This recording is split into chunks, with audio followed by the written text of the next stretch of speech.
Tuhan, kembali lagi dalam program Saat Teduh GPDI Mahanaim Tegal.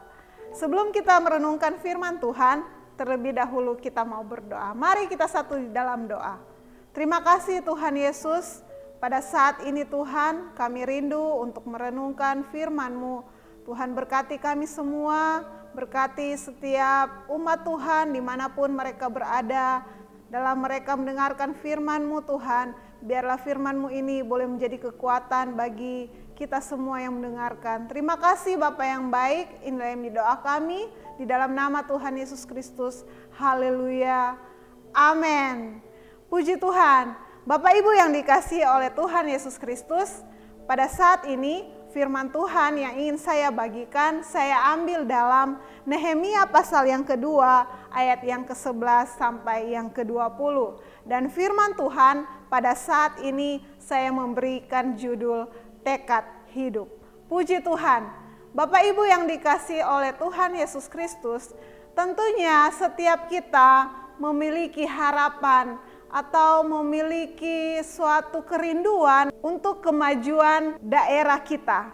Ya, seperti kerinduan yang dimiliki oleh Nehemia.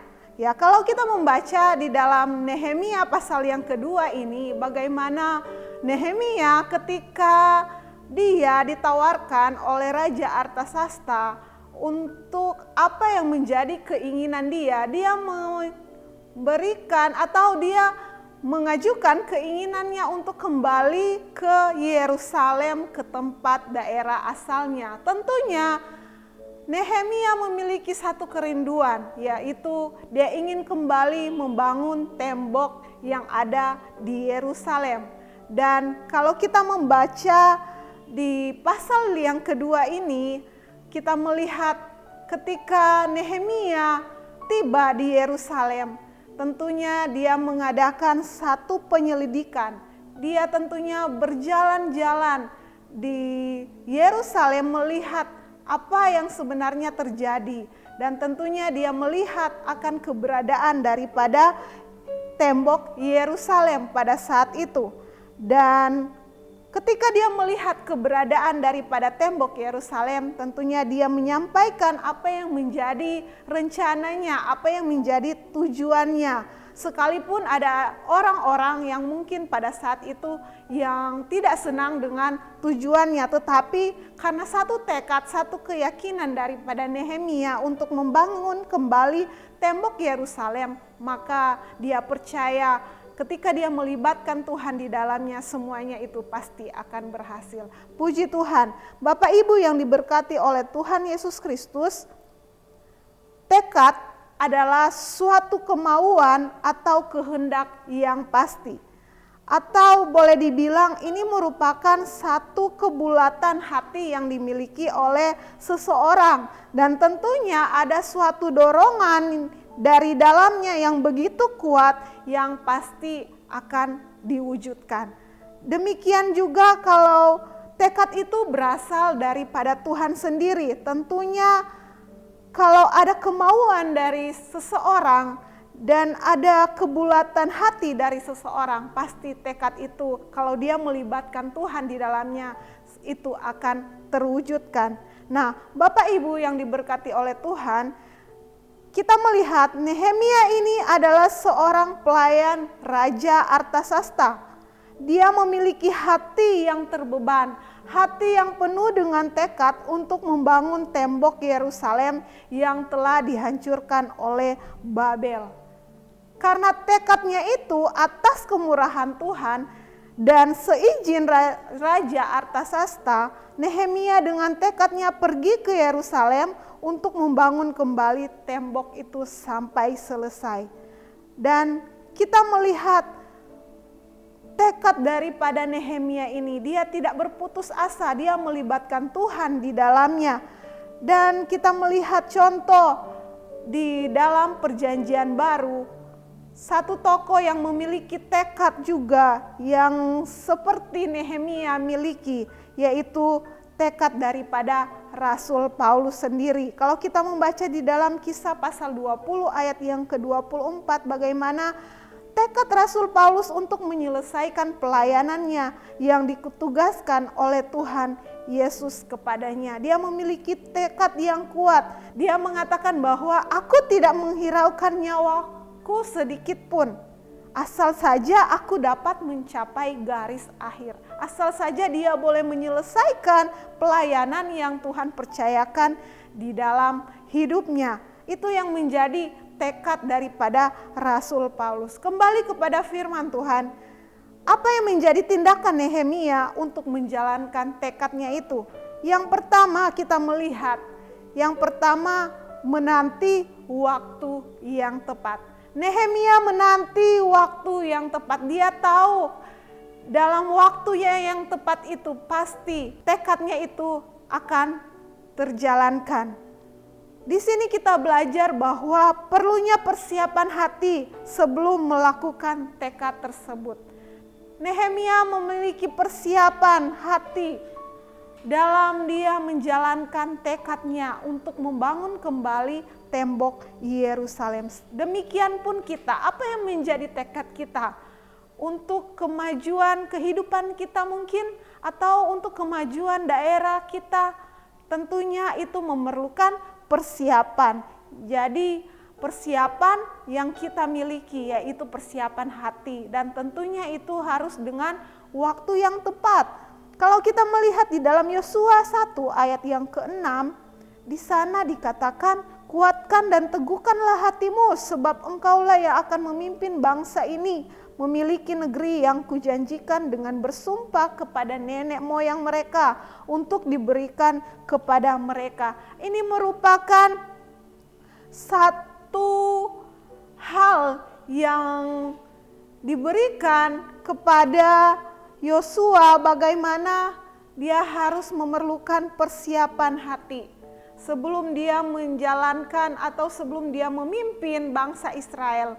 Tentu dia harus memiliki persiapan, yaitu dia harus kuatkan hatinya, dia harus teguhkan hatinya untuk memimpin bangsa Israel. Yang kedua, apa yang menjadi tindakan Nehemia untuk menjalankan tekadnya? Yang kedua, yaitu dengan secara diam-diam pada malam harinya Nehemia menyelidiki keadaan tembok yang telah terbongkar tersebut. Dengan diam-diam pada malam harinya Nehemia keluar untuk melihat keberadaan daripada tembok Yerusalem. Dia ingin melihat bagaimana sih keberadaan tembok itu sebenarnya.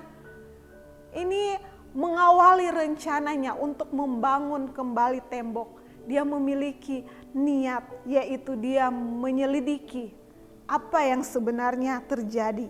Dan tentunya kita melihat bagaimana niat daripada atau tekad daripada Nehemia ini, dia melibatkan Tuhan di dalamnya.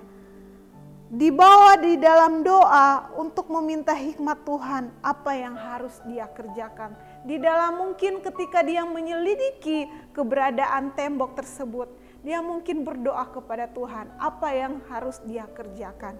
Dan ini yang menjadi pelajaran bagi kita.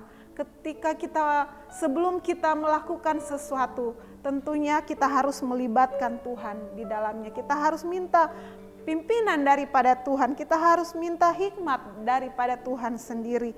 Kalau kita membaca contoh di dalam 1 Raja-Raja pasal yang ketiga ayat yang ke-9, di sana dikatakan, maka berikanlah kepada hambamu ini hati yang faham menimbang perkara untuk menghakimi umatmu dengan dapat membedakan antara yang baik dan yang jahat. Sebab siapakah yang sanggup menghakimi umatmu yang sangat besar ini? Ini merupakan doa atau satu permohonan daripada Salomo. Bagaimana dia tidak bisa menjalankan amanat daripada Tuhan sendiri tanpa campur tangan Tuhan. Tentunya dia meminta hikmat daripada Tuhan. Dia perlu hikmat daripada Tuhan. Seperti yang dilakukan oleh Nehemia ini. Dia meminta pimpinan daripada Tuhan. Dia minta hikmat yang daripada Tuhan untuk dia dapat menyelesaikan pembangunan tembok Yerusalem. Yang ketiga, tindakan Nehemia untuk menjalankan tekadnya. Yang ketiga, tentunya dengan keyakinan yang kuat. Nehemia barulah menyampaikan kepada para pemimpin maksud dan tujuannya, tentunya dengan secara jelas. Tindakan Nehemia yaitu yang ketiga, dia memiliki keyakinan yang kuat. Dan setelah itu dia menyampaikan apa yang menjadi maksudnya, apa yang menjadi rencananya selanjutnya untuk kembali dia membangun kembali tembok Yerusalem ini. Bapak Ibu yang diberkati oleh Tuhan, tekad dan beban pelayanan kita harus kita sampaikan secara jelas kepada orang yang dapat mendukung diri kita. Nehemia tahu bahwa dia tidak dapat mengerjakan ini semua sendirian. Dia perlu orang-orang yang membantu dia. Makanya tekadnya ini dia sampaikan kepada para pemimpin pada saat itu. Dan dia percaya bahwa mereka pasti akan mendukung dia. Begitupun dengan apa yang menjadi tekad kita. Kita harus sampaikan kepada orang-orang yang pasti mendukung kita. Dan kita percaya bahwa semuanya itu akan diwujudkan. Kita melihat bagaimana pesan Paulus kepada para penatua yang ada di Efesus pada saat itu. Dia percaya bahwa para penatua ini mendukung dia di dalam pelayanannya, sehingga dia menyampaikan pesan di dalam Kisah Para Rasul pasal 20 ayat yang ke-29. Di sana dikatakan bahwa aku tahu bahwa sesudah aku pergi, serigala yang ganas akan masuk ke tengah-tengah kamu dan tidak akan menyayangkan kawanan itu. Jadi di sini yang menjadi pesan Rasul Paulus kepada para penatua yang ada di Efesus pada saat itu, bagaimana mereka harus menjaga pelayanan yang sudah dikerjakan oleh Rasul Paulus, karena dia tahu ada serigala yang ganas atau ada orang-orang yang mungkin akan masuk untuk mengacaukan pelayanannya pada saat itu. Dan dia mohon supaya para penatua ini menjaga apa yang sudah dia bangun selama ini. Dan Bapak Ibu yang diberkati oleh Tuhan Yesus Kristus, sebaik apapun tekad kita, pasti ada tantangan untuk mewujudkannya. Selalu ada orang yang tidak menyukai kita, selalu ada orang yang tidak mendukung kita, bahkan ada orang yang menentang apa yang menjadi tujuan kita, apa yang menjadi tekad kita. Seperti yang dialami oleh Nehemia ini. Ada orang-orang yang menentang dia, ada orang-orang yang ingin menggagalkan rencananya. Tetapi kalau kita memiliki persiapan hati yang begitu dalam, kita melibatkan Tuhan di dalamnya, dan tentunya kita melibatkan orang-orang yang kita percayai, mereka pasti mendukung kita, maka kita percaya bahwa apa yang menjadi tekadnya kita itu akan terwujudkan. Bapak Ibu yang diberkati oleh Tuhan Yesus Kristus, kita percaya bahwa bagi Tuhan tidak ada yang mustahil. Apa yang menjadi tekad kita akhir-akhir ini, apa yang menjadi kerinduan kita buat kehidupan kita, masa depan kita, keluarga kita, atau daerah kita, atau bangsa kita, mari kita sampaikan itu kepada Tuhan. Tentunya kita harus memerlukan persiapan hati. Kita harus melibatkan Tuhan dengan meminta hikmat yang daripada Tuhan. Kita harus berdoa kepadanya dan kita minta dukungan daripada orang lain. Dan kita percaya bahwa tidak ada yang mustahil bagi Tuhan. Tidak ada satu perkara pun yang mustahil bagi Tuhan. Tuhan sanggup mengerjakan apa yang Dia akan kerjakan bagi kita, asal kita selalu melibatkan Tuhan di dalamnya. Kita percaya bahwa Tuhan selalu bekerja di balik setiap rencana kita. Puji nama Tuhan. Demikianlah kebenaran firman Tuhan yang dapat saya bagikan pada saat ini. Kiranya Tuhan Yesus memberkati. Mari kita satu di dalam doa.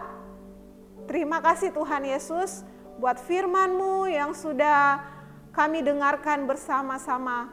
Tuhan, bawa kami untuk senantiasa melibatkan Engkau Tuhan di dalam apa yang menjadi tekad hidup kami Tuhan, untuk tekad masa depan kami Tuhan.